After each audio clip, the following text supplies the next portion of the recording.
আহা, চাঁদের মতো সুন্দর চেহারা, যে একবার নবীর দিকে তাকাতো চোখ কখনো ফিরাতে পারতো না। নবীর কোমটা একদম হালকা সুন্দর, দাড়িটা চাঁদের মতো দাড়ি, মুখে যখন ঘেমে যেত নূরানি চেহারা হয়ে যেত, মনে হতো যেন চেহারার উপরে মুক্তা জমে আছে। আল্লাহ নবীর দন্দন মোবারকের মাঝখানে মাঝখানে হালকা হালকা ফাঁকা ছিল। নবী সাল্লাল্লাহু আলাইহি ওয়াসাল্লামের চক্ষুটা একেবারে কালো কুচকুচে চোখ ছিল। আল্লাহ নবীর চুল মুবারকটা ঘাড়ের কানের লতি পর্যন্ত তিনি ফেলে রাখতেন। বেশিরভাগ সময় নবী সাদা পাঞ্জাবি পরতেন, মাথায় সুন্দর পাগড়ি থাকতো। আল্লাহর নবী সাল্লাল্লাহু আলাইহি ওয়াসাল্লাম অধিক সময় তিনি নীরব থাকতেন, তিনি পরিষ্কার পরিচ্ছন্ন থাকতো। 500 মানুষ যদি একটা মজলিসে বসে থাকতো, যে কোনো মানুষ গেলে বুঝতে পেরে যেত উনি হলেন বিশ্ব নবী মুহাম্মদ মুস্তাফা। জোরে বলবেন না সুবহানাল্লাহ? দেখেই চিনতে পারতেন উনি মুহাম্মদ মুস্তাফা সাল্লাল্লাহু আলাইহি ওয়াসাল্লাম।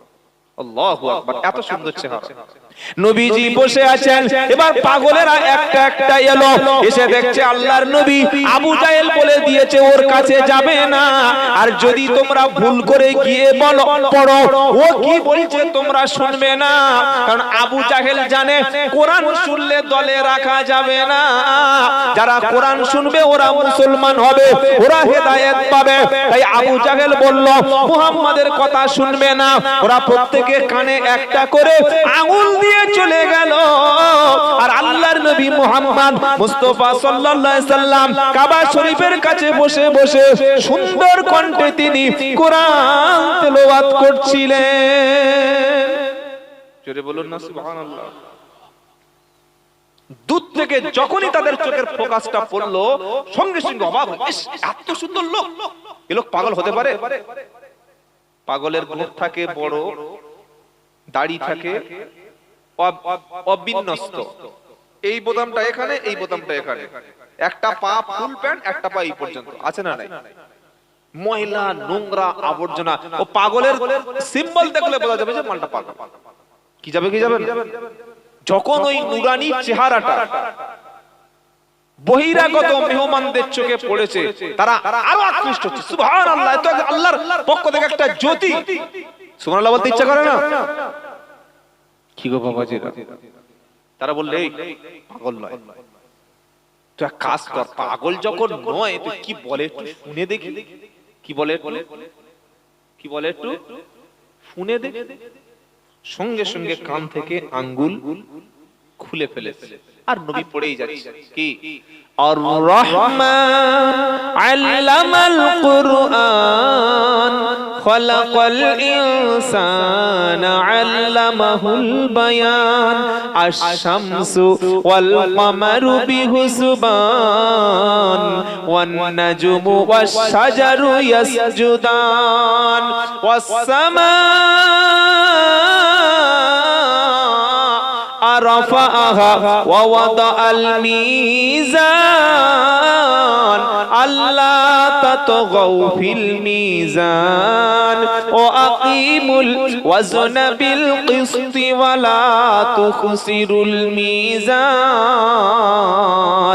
والأرض وضعها للأنام فيها فاكهة والنخل ذات الأكمام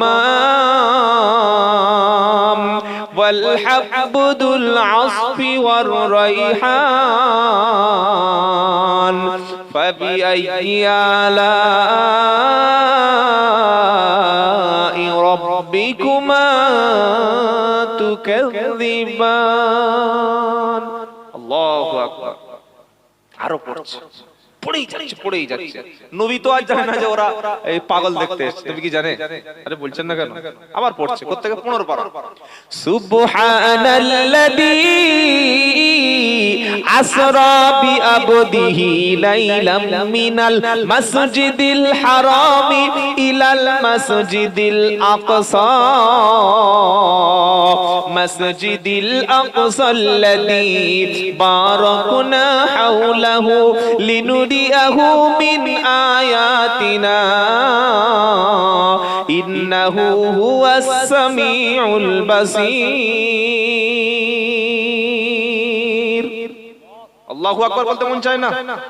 ওরা যখন এমন কালাম শুনলো, তারা বলল এমন কথা বাপের কাছে শুনিনি, জীবনে কখনো শুনিনি। কারণ কালাম হলো আল্লাহর। তারা কোরআন শুনলো, কানের মধ্য থেকে আঙ্গুলগুলো খুলে ফেলে দিয়ে নিজেদের অজান্তে তারা পড়ে নিল লা ইলাহা ইল্লাল্লাহ, লা ইলাহা ইল্লাল্লাহ, লা ইলাহা ইল্লাল্লাহু মুহাম্মাদুর রাসূলুল্লাহ সাল্লাল্লাহু।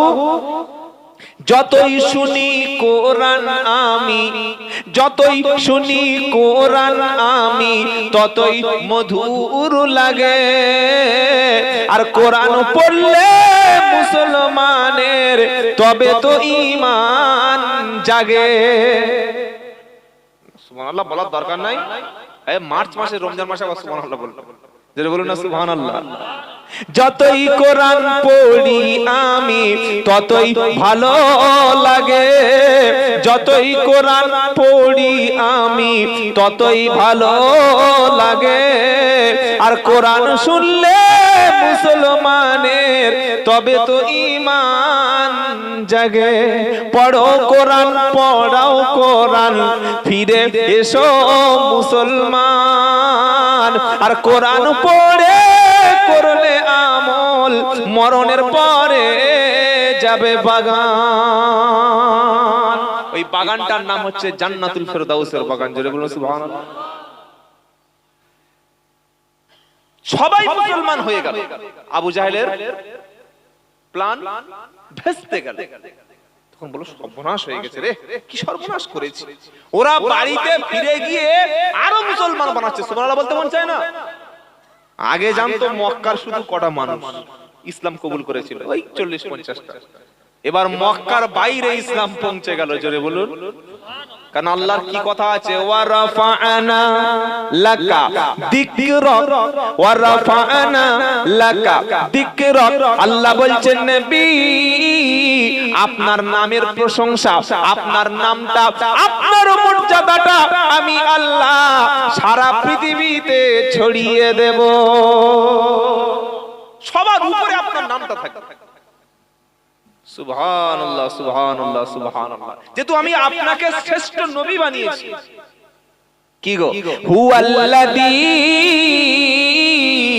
আরসালা রাসূলাহু বিল হুদা ওয়া দীনিল হক লিইযহিরাহু আলাদ দীনি কুল্লিহি ওয়ালাউ কারিহাল মুশরিকুন। জোরে হবে না? তিনি আল্লাহ, যিনি তার রাসূলকে সত্য হেদায়েতের কিতাব দিয়ে, দিন দিয়ে সমস্ত ধর্মের উপরে ইসলামকে তিনি বিজয়ী দান করেছে। তিনি দান করবে, তিনি তার দ্বীনকে তিনি সবার উপরে জয়ী করবে। এতে মুশরিকদের যতই অপছন্দ হোক না কেন, আল্লাহ তাআলা ইসলামকে তিনি জয়ী করে দেবে। লিউতফিউ নূরাল্লাহি বিআফওয়াহিহিম ওয়া ইউতিম্মু নূরিহি ওয়ালাউ কারিহাল কাফিরুন। আল্লাহ বলছেন কাফেররা, মুশরিকরা, বেদিনরা, ইহুদিরা, খ্রিস্টানরা তারা চায় তাদের মুখের ফু দিয়ে ইসলামের জ্যোতিকে নিভিয়ে দিতে। তারা চায় মক্কা ইসলামকে স্তব্ধ করে দিতে। আমার আল্লাহ বলছে আমার নূরকে, আমার জ্যোতিকে আমি আল্লাহ সারা বিশ্বে ছড়িয়ে দেব। কাফেরদের যত কাপ তাও হোক না কেন, গাত্রতাও হোক না কেন, তারা যত জ্বলে পুড়ে মরুক না কেন, আমি আমার নূরকে বাড়িয়ে দেব। আমার নূর ফু দিয়ে কেউ নেভাতে পারবে না।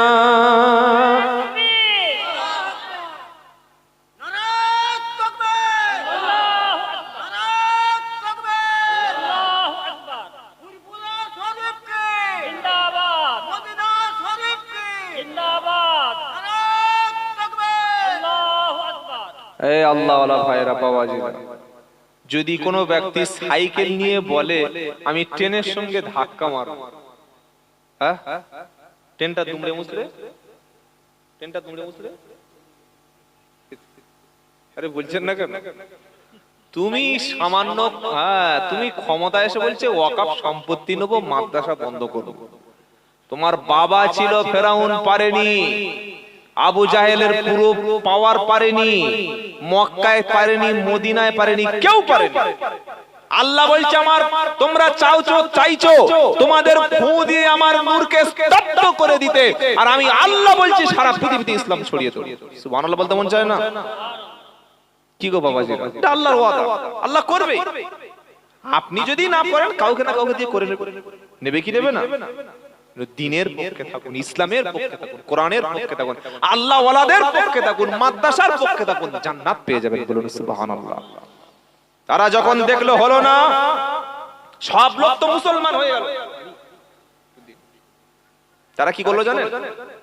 3 নম্বর প্ল্যান করলো। ক নম্বর? 3 নম্বর প্ল্যান। 3 নম্বর প্ল্যানটা কি? তারা ধরুন এই আজকে কোরআনের মজলিস চলছে, তাই তো বাবা? কোরআনের মজলিসের পরের দিন তারা গানের মজলিস চালু করত। কি বলছে বুঝতে পারছেন না? বড় কষ্ট লাগে সবচাইতে তখন। ফ্রিজের পানি বড় কষ্ট লাগে তখন যখন দেখি কোন মুসলিম মহল্লায় মুসলিমের বিয়ের বাড়িতে গানের অনুষ্ঠান চলছে। কি বলছে বুঝতে পারছেন না? মুসলমান ছেলের বিয়ে হচ্ছে, মুসলিম মহিলা গেটে লিখে দিয়েছে এলাহি ভরসা 786, উপরে মেয়ের নাম সামিরন আর নিচে ছেলেটার নাম শহীদুল। হচ্ছে কি হয় না? গেটে নাম লেখা থাকে না, এলাহি ভরসা 786, শহীদুল উপরে সামিরন, আর দুপারে দুটো জেবিএল বক্সে ধুড়ুম ধাড়াম। হয় কি হয় না? কি গো? আবু জাহেল যখন দেখলো হজে গিয়ে মুহাম্মদকে রোকা যাবে না সাল্লাল্লাহু আলাইহি ওয়াসাল্লাম, কোরআন বন্ধ করে দিয়ে মানুষকে রোকা যাচ্ছে না, হাজার হাজার দলে মুহাম্মদ সাল্লাল্লাহু আলাইহি ওয়াসাল্লামের ভিড়ে যাচ্ছে, তখন নাজার বিন হারেসা একজন খুব বড় ব্যবসায়ী ছিল। ওই ব্যবসায়ী রোম দেশ থেকে অনেক সুন্দর সুন্দর নায়িকা তুলে আনলো, সেই যুগের টপ র্যাঙ্কের নায়িকা, তাদেরকে কিনে আনলো। আর এরকম বিভিন্ন গল্পের পুস্তক বই, রোমান বাদশাদের বড় বড় কাহিনীগুলো তারা নিয়ে চলে আসলো। যখন আল্লাহর নবী কোরআনের মজলিসে বক্তব্য করত, এরকম একটা করে কোরআনের মজলিস কায়েম করত। তারপরের দিন আবু জাহেল, আবু লাহাবের উত্তরসূরিরা, নাজার বিন হারেসা, এরকম বড় বড় কাফেররা টাকা দিয়ে নর্তকী উলঙ্গ মেয়েদেরকে কিনে এনে আর বাজারে বই পুস্তকগুলো কিনে এনে যেদিন মুহাম্মদ সাল্লাল্লাহু আলাইহি ওয়াসাল্লামের কোরআনের অনুষ্ঠান, তার পরের দিন সেখানে হতো গানের অনুষ্ঠান। বলে হুজুর এটা আপনি দেখেছেন? হ্যাঁ দেখেছি। আপনি দেখবেন? কথা বলেন। দেখবেন? হ্যাঁ বলুন, তবে তো মাল বার করব। কি সাপ এসে প্রথমে সাপটা দেখা যাচ্ছে ডুক ডুক ডুক ডুক ডুক ডুক বাজানো আর 25-30 জন লোক জমে গেল। তখন প্রথমে সেই একটা সাপ বার করলো। কি সাপ? কেউটে সাপ। তখন সকলে বলছে ভাই আপনার কাছে খড়িস আছে? খড়িস আছে, টাকা দাও, মাল দাও। এই 5 টাকা 10 টাকা চাল ডাল মেরা দিয়ে দিল। বলে তোমার কাছে চন্দ্রকোড়া আছে? মাললেই ঠান্ডা ওই মাল আছে মানে? ওই তো এই বার হও, একটু বাজদা বাসি দিল, বাঁশি হয়ে গেল। তো আপনারা বললে তবে তো মাল বার করব। দেখতে চান? সূরার নাম লুকমান। কোন সূরা? জোরে বলুন। লুকমানটা পড়বেন। সূরা লুকমানের প্রথমেই লেখা আছে কি গো? হ্যাঁ, আল্লাহর নবী সাল্লাল্লাহু আলাইহি ওয়াসাল্লাম যখনই কোরআনের মজলিস করত, যখন যেখানে, তখন তারা কি করতেন? কোরআনের মজলিসের পরের দিন সঙ্গে সঙ্গে তারা কি করতেন? গানের শুধু গান নয় রে ভাই, শুনলে চোখ একদম পুরো ছাড়া বড়া হয়ে যাবে। তার পরের দিন তারা 4-5টা সুন্দর সুন্দর মেয়ে আনত। আর সেখানে আব্দুল্লাহ জুবাইর না এসে যদি আমার ওই অন্য একটা গানের নায়িকা চলে আসতে, এখানে লোক হতো? সকাল পর্যন্ত হাজার হাজার লোক। তবে আলহামদুলিল্লাহ আগের মতো এখন আর সিনেমাওয়ালাদের ব্যবসা চলে না, আগের মতো এখন আর গান বাজনা যুবকেরা শোনে না। এখন মানুষ ওলামাদের পিছনে, হাক্কানি কোরআন ওলাদের পিছনে, দ্বীনের দায়ীদের পিছনে মানুষ ছুটছে। বলুন সুবহানাল্লাহ। দেখছেন না বাংলাদেশে মিজানুর রহমান আজহারী সাহেব, ওই খুনি হাসিনা 5 বছর তাকে দেশান্তরিত করেছিল মালয়েশিয়ায়। এখন যে মজলিসে যাচ্ছে 10 লাখ 20 লাখ 25 লাখ লোক একদিন আগে থেকে লোক বসে আছে। বলুন আলহামদুলিল্লাহ। এটা কিসের মুজিজা? কোরআন। কোরআনকে কেউ কোনোদিন আটকে রাখতে পারে না। তাই নায়ক নায়িকারা বহুত চিন্তা এখন আছে যে আমাদের সংসার চলবে কি করে। এরা আমাদেরকে বলে এইভাবে প্রেম করো, এইভাবে অপরের মেয়েকে তুমি ভাগিয়ে নিয়ে এসো, এইভাবে অন্য মেয়েকে প্রপোজ করো, এইভাবে তোমরা প্রেমের অভিনয় করো। যারা আমাদের ভালোবাসা শেখায় অথচ তাদের প্রত্যেকের জীবনে ভালোবাসা নেই। একটাও নায়ক নায়িকা ভালোবাসার কথা দেখাতে পারবে না। 2টো 3টে বউ। এই আমাদের যে নতুন করে একটা বিয়ে করেছে, আমরা কি কই যে বেন্ডের মতো যে কানটা একটু খাড়া মতো আছে না, ভুলে যাচ্ছি, আমাদের তৃণমূলের একজন নেতা গো, নামটা মনে নেই আর বলেও লাভ নাই। কাঞ্চন মল্লিক। ওর শাশুড়ির থেকে জামাইয়ের বয়স বেশি। শাশুড়ির থেকে জানেন না, এটা 3 নম্বর স্ত্রী। ওটা সুবহানাল্লাহ 3 নম্বর। কি বুঝলেন? ওরা আমাদেরকে প্রেম শেখায় যে এইভাবে প্রেম করতে, এইভাবে মেয়েদের প্রপোজ করতে, ভালোবাসা শেখায়। অথচ প্রত্যেকটা সিনেমার হিরো এবং হিরোইন কারণ বউ টেকেনি, কারণ স্বামী নাই। কেন? আসল ভালোবাসা আছে ইসলামের মধ্যে। বলুন সুবহানাল্লাহ। ইসলাম তো ভালোবাসা শিখিয়েছে। ছোটদের মহব্বত করো, বড়দের সম্মান করো। সুবহানাল্লাহ বলবেন না? আমরা আমাদের আলেম ওলামাদের দেখলে, আল্লাহ ওয়ালাদেরকে দেখলে সালাম করি। আলেম ওলামাদেরকে মুসলমান সমাজ কলিজা দিয়ে ভালোবাসে। আলেম ওলামাদের মুসলমান সমাজ মাথার তাজ মনে করে। আলেম ওলামাদের মুসলমান সমাজ লক্ষ লক্ষ মানুষ তাদের কথা মেনে নেয়। তাই সিনেমাওয়ালাদের বাজার এখন খুব খারাপ, নায়ক নায়িকাদের বাজার এখন খুব খারাপ। এই নাজার বিন হারেসা রোম দেশ থেকে সুন্দরী সুন্দরী নায়িকা ছোট্ট ছোট্ট ড্রেস পরিয়ে এনে মঞ্চে নাচাতে শুরু করলো। কোন মঞ্চে? যে মঞ্চে গতকাল বিশ্ব নবী মুহাম্মদ মুস্তাফা সাল্লাল্লাহু আলাইহি সাল্লাম আল্লাহর কোরআনের দাওয়াত দিয়ে গেছে, সেই মঞ্চে নাজার বিন হারেসা রোম দেশ থেকে নায়িকাদেরকে এনে তারা এখানে গান বাজনা শুরু করে দিয়েছে। বাবাজিরা, আল্লাহ ওয়ালা ভাইরা, গান বাজনা যখন হয়ে গেল, হাজার হাজার লোকের জমায়েত হলো, তখন ওই নাজার বিন হারেসা এবং আবু জাহেল আবু লাহাব কাফেরগুলো বলল, মুহাম্মদ সাল্লাল্লাহু আলাইহি সাল্লাম তোমাদের জান্নাতের হুরেদের গল্প শোনায়, মদের কথা বলে, জান্নাতের সৌন্দর্যের কথা বলে। এই দেখো রোমের বাচ্চাদের সুন্দর সুন্দর জীবনী, এই দেখো সুন্দর সুন্দর টাটকা হুর। মুহাম্মদ বলে সাল্লাল্লাহু আলাইহি সাল্লাম, তোমরা ইন্তেকাল করে মারা গেলে বিচার হবে, বিচারের দিন জান্নাত পাবে, জান্নাতে হুর মিলবে। আরে বাকি জিনিস কবে মিলবে ওটা ছেড়ে দাও, টাটকা হুর এনেছি, এর সঙ্গে তোমরা সঙ্গ দাও। কি গো? সেই কথাটাই কোরআনের সূরা লুকমান আপনাদের এক্ষুনি বলতে শোনাচ্ছি। এইভাবে লোক জমাচ্ছে। কি করছে? লোক জমাচ্ছে। কোরআন কি বলছে? ওয়া মিনান নাসি মাইয়াশতারি লাহুয়াল হাদিসি লিউদিল্লা আন সাবিলিল্লাহি বিগাইরি ইলম। আল্লাহ ধরে ধরে বলছে সূরা লুকমান আয়াত নাম্বার 4। কি বলছেন আল্লাহ তাআলা? ওয়া মিনান নাসি মাইয়াশতারি লাহুয়াল হাদিসি লিউদিল্লা আন সাবিলিল্লাহি বিগাইরি ইলম। আহা, মানুষের মধ্যে কিছু মানুষ তারা বাজার থেকে এমন কিছু খরিদ করে এনেছে, কিছু নায়িকা খরিদ করলো, কিছু গান বাজনা খরিদ করলো। আল্লাহর নবীর কোরআনের মজলিসটা যেখানে চালু হতো, তারপরের দিন মহিলারা সেখানে নর্তকী করত। তারপরের দিন তারা বিভিন্ন পুস্তক, বিভিন্ন লিফলেট তারা বিলি করত, আর তারা বলতো মুহাম্মদ তোমাদেরকে হুরের কথা বলে।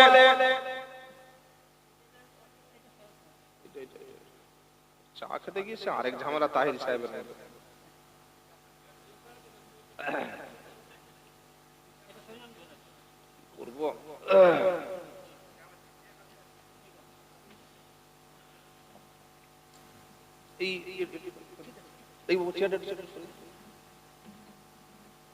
একবার তাকবীর দেন দেখি, নারায়ে তাকবীর, নারায়ে তাকবীর। একটু জিকির করুন, লা ইলাহা ইল্লাল্লাহ, লা ইলাহা ইল্লাল্লাহ, লা ইলাহা ইল্লাল্লাহ মুহাম্মাদুর। মুহাম্মদ নাম যতই শুনি ততই মধুর লাগে, এই নামেরই মধুর বাণী কেউ বলেনি আগে। লা ইলাহা ইল্লাল্লাহ, জোরে জোরে, লা ইলাহা ইল্লাল্লাহ, লা ইলাহা ইল্লাল্লাহ।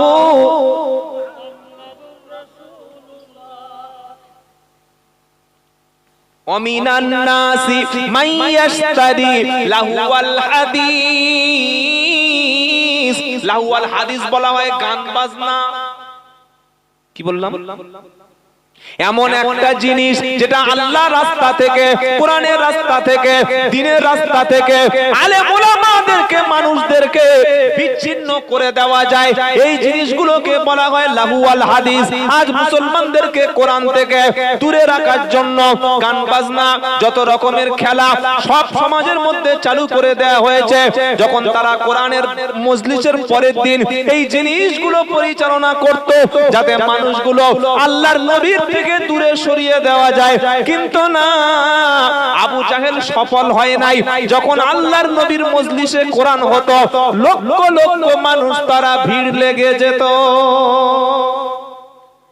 সুবহানাল্লাহ, সুবহানাল্লাহ। সাথে সাথে রেজাল্ট কি হতো জানেন? যারা আসতো আল্লাহর নবীর মজলিসে কোরআন শুনে চোখের পানি ফেলে মুসলমান হয়ে তারা বাড়ি চলে যেত। যারা বলবেন না সুবহানাল্লাহ। কি গো বাবাজি, এটা কোরআনের মুজিজা। এজন্য মাদ্রাসার কাছে যারা আসবে, আল্লাহ ওয়ালাদের কাছে যারা আসবে, দ্বীনের দায়ীদের কাছে যারা আসবে, সুন্নাতের নববীর কাছে যারা আসবে, তাদের জীবনে পরিবর্তন আসবে কি আসবে না? সেজন্য সব সময় নিয়ত করবেন আলেম ওলামাদের পক্ষে থাকবো, হাক্কানি আল্লাহ ওয়ালাদের সোহবতে থাকবেন, জীবন পাল্টে যাবে। কেউ যদি মেথরের সঙ্গে ঘোরে, তার শরীরে আতরের খুশবু এক ফোঁটা মিলবে না।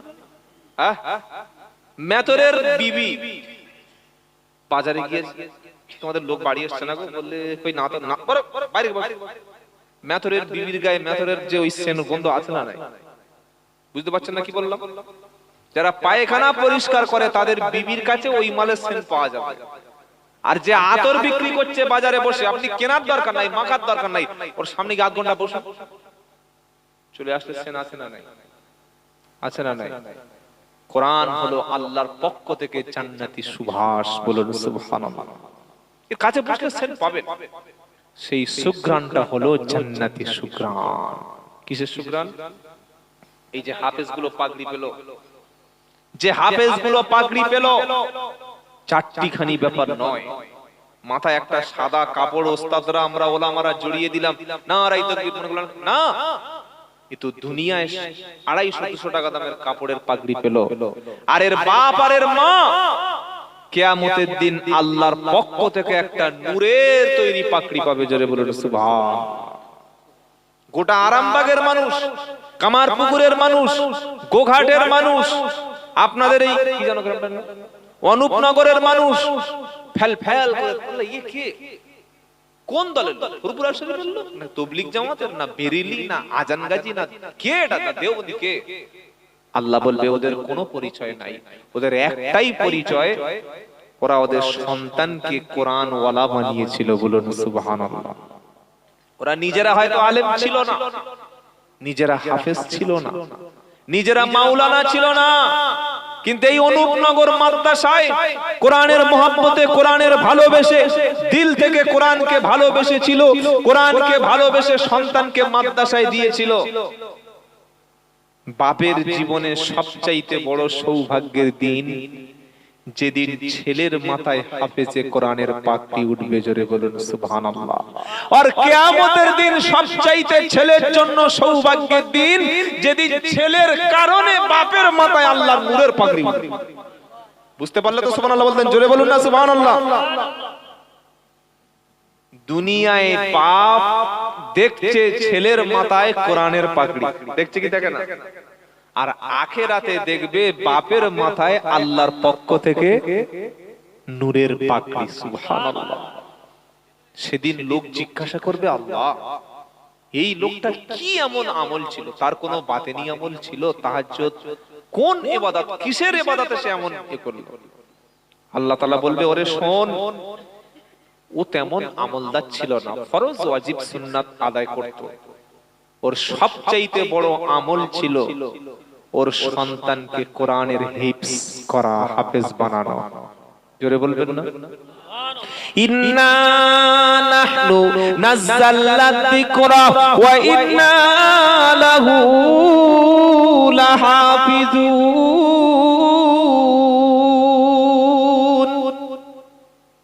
14 পারা প্রথম পৃষ্ঠা 6 নম্বর লাইনের 9 নম্বর আয়াত, সূরার নাম সূরা আল হিজর। আমার আল্লাহ বলছে, বান্দা নিশ্চয়ই আমি আল্লাহ কোরআন নাজিল করেছি, ওটার হেফাজতের দায়িত্ব আমি আল্লাহ স্বয়ং নিজেই নিয়ে নিলাম। পৃথিবীর জমিনে অসংখ্য আসমানি কিতাব ছিল, তাওরাত, সাবুর, ইনজিল আর সহিফা। কোন কিতাবের দায়িত্ব জিম্মাদারি আল্লাহ নেবেছেন বলে এরকম কোন গ্যারান্টি কোন কিতাবে নাই। কি গো?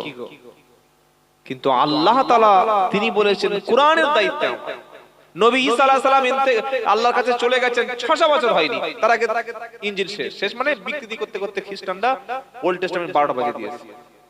1400 বছর হয়ে গেছে, 1442 বছর হয়ে গেছে। কি গো? আজও পর্যন্ত নবীর যুগে যেভাবে কোরআনের অক্ষরগুলো বা তেলাওয়াত যেভাবে ছিল, সামান্য পরিবর্তন হয়েছে? হ্যাঁ বা না বলো? 2030 সালে একটু পাল্টে যাবে। কেন যাবে না? হাফেজদের জন্য। ইন্না নাহনু নাযালনা যিকরা ওয়া ইন্না লাহু লাহাফিজুন।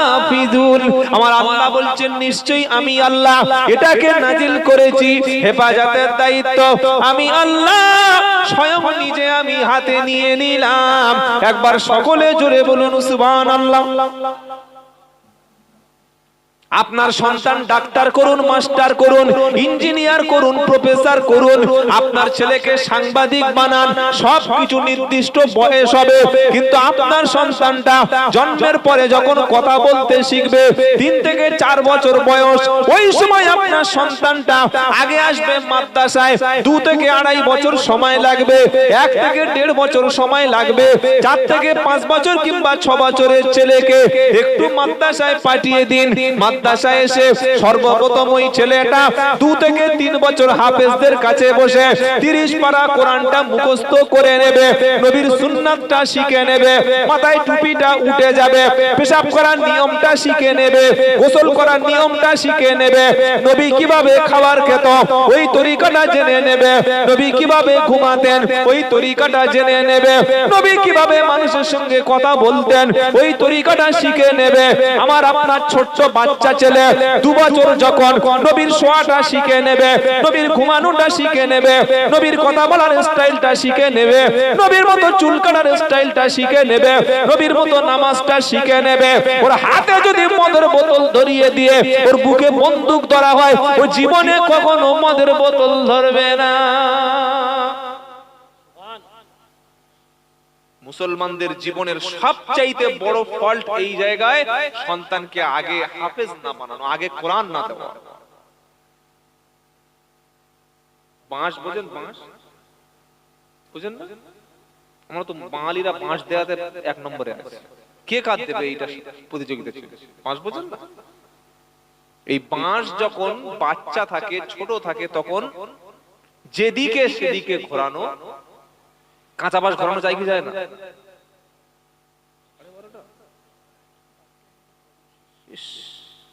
আপনি কিছু বলছেন না?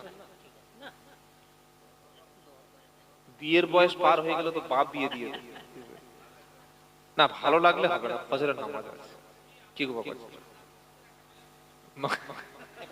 আচ্ছা ঠিক আছে, এই কথাটা বলে আমি শেষ করে দিচ্ছি।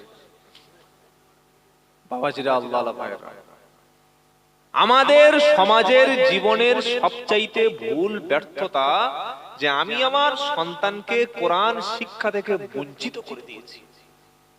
কি বলছি বুঝতে পারছেন? আপনার সন্তানের জীবনের শুরুতে যে কোরআন থেকে জীবন থেকে বঞ্চিত করে দিয়েছেন, মানে ওর জান্নাতে যাওয়ার রাস্তাটা কেটে দিয়েছেন। যত পীর তাম বিশ্বের জমিনে নাম করা পীর, বড় পীর আব্দুল কাদের জিলানী রহমতুল্লাহ আলাইহি, খাজা মহিউদ্দিন চিশতি রহমতুল্লাহ আলাইহি, বসিরহাট আল্লামা রুহুল আমিন রহমতুল্লাহ আলাইহি, মাওলানা আশরাফ আলী থানভী রহমতুল্লাহ আলাইহি, কাসেম নানুতবী রহমতুল্লাহ আলাইহি, আনোয়ার শাহ কাশ্মীরি রহমতুল্লাহ আলাইহি, সুফি ফতেহ আলী ওয়াইসি রহমতুল্লাহ আলাইহি, মুজাদ্দেদ জামান আবু বকর সিদ্দিক রহমতুল্লাহ আলাইহি, এদের জীবনের প্রথম যে শিক্ষাটা ছিল সেই শিক্ষাটা হচ্ছে কোরআনের শিক্ষা হিফজ করেছিল জীবনে। বলুন সুবহানাল্লাহ। আপনি যদি চান যে আপনার সন্তানটা মুসলমান হয়ে বেঁচে থাকুক, খ্রিস্টান না হয়ে মারা যাক। আজ আমাদের ছেলেরা তো নাস্তিক, এরা টুপি দাড়ি দেখলে ঠাট্টা করে, হিজাবকে ঘৃণা করে, আলেমরা আমাদেরকে অপমান করে। করে কি করে না? শ্বশুর বাড়ি গেছে, শ্বশুর হাজী সাহেব, জামাই নামাজ পড়তো, তো বিয়ের আগে দাড়ি ছিল মোটামুটি অল্প, আমার মতো অত না হলে হালকা দু চারটে ছিল। বিয়ের সময় বোনাইরা বলছে দাড়িটা চেঁচে একবার বিয়ে করতে যা। বলে কি বলেন? দাড়ি নিয়ে বিয়ে করতে যায়, বাসর ঘরে দাড়ি চায়। বউ শ্বশুর তো নামাজি আল্লাহওয়ালা, দেখে আগুন, জামাই তুমি কি সর্বনাশ করেছো, কি সর্বনাশ করে দাড়ি চাঁদে বললে আমার বোনাইরা বলেছে। কি বলেছে? বলুন। কিন্তু এই ছেলের মধ্যে যদি একটু কোরআন থাকতো, একটু যদি আলেম বা হাফেজদের সোহবত থাকতো, চাঁচবে? এই মুরব্বি বসে আছে, এনার যদি 2 কোটি টাকা দেওয়া হয় চাঁচবে? আমার তো ফাঁসি দিলে আমি দাড়ি চাঁচবো না। বলুন সুবহানাল্লাহ। কেন? আমি আব্দুল্লাহ জুবায়ের যেদিন মারা যাব, এই টুপিটা খুলে নেবে, পাঞ্জাবি খুলে নেবে, পাজামা খুলে নেবে, তাসবিহ কেড়ে নেবে, একটাই মাত্র সিম্বল, আমি কবরে ফেরেশতাদের বলবো ফেরেশতা maaf করে দাও, বিশ্ব নবীর দাড়িটা আমার মুখে ধারণ করতে পেরেছিলাম। জোরে বলুন সুবহানাল্লাহ। যুবকেরা, তরুণেরা, আল্লাহওয়ালা ভাইয়েরা, আমাদের ছেলেরা নাস্তিক, সেই শিক্ষা তাদেরকে দেয়া হচ্ছে। স্কুলে পড়ানো হচ্ছে মানুষ এসেছে বাঁদর থেকে, শিম্পাজি থেকে, ওরাংওটা থেকে। থিওরিটা কার? Mister Charles Darwin. এই ছেলে জলসায় যখন শুনছে যে মানুষ আদম আলাইহিস সালাম থেকে এসেছে, ও বলছি গাঁজাখোর বক্তা, আমাদের বইতে লেখা আছে মানুষ শিম্পাজি থেকে এসেছে, মানুষের বিবর্তনবাদ, আর এই বলছে মানুষ মাটির থেকে, আদম থেকে। ঈমান থাকবে? কোরআনের একটা বাক্যকেও যদি অস্বীকার করে ঈমান থাকবে? থাকবে না। স্কুলে বাচ্চাদের পড়ানো হচ্ছে পর্দা হচ্ছে আগেকার সে যুগের কথা। জীবনে ডেভেলপ করতে গেলে পর্দা পুশিতা সব ছেড়ে দাও, জিন্স প্যান্ট পরে রাস্তায় আমাদের আধুনিক হও, তবে তোমার সমাজ বাঁচবে। সাথে সাথেই নাস্তিক হয়ে যাবে। সেজন্য মনে করি এই মাদ্রাসায় যে ছাত্রগুলো পাকড়ি পেল, এটাই বলে আমি আমার কথা শেষ করছি, এরা আমাদের প্রত্যেকের মাথার তাজ। আগামীতে আজকের নিয়ত করুন, যদি ছেলে বাড়িতে থাকে, কাল সকালে সে আপনার ছাত্রটাকে, সন্তানকে হাফেজ বানাবেন।